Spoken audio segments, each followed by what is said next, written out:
సహకరించాలి. చాలా పెద్దలు ఒకరు ఇస్తే ఒకరు అలాగే చూస్తున్నారు. మీరు సహకరించాలి.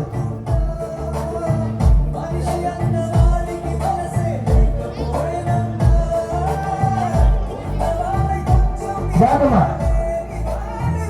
నాయకమైన మధ్యమండ్రులు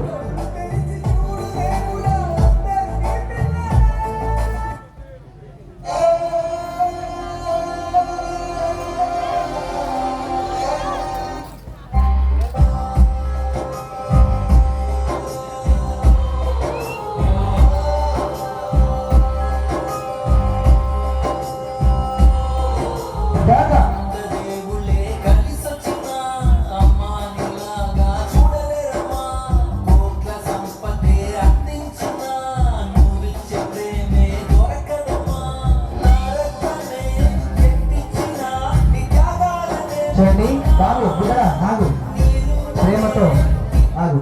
అన్నయ్య గారు ఒక 50 రూపాయలుగా ప్రేమతో సహకరించారు, వారి కుటుంబాన్ని దీవించాలి. ఇక్కడ అన్నగారు కూడా ప్రేమతో ఒక పూట భోజనానికి సహకరించారు. దేవుడు వారి కుటుంబాన్ని దీవించాలి.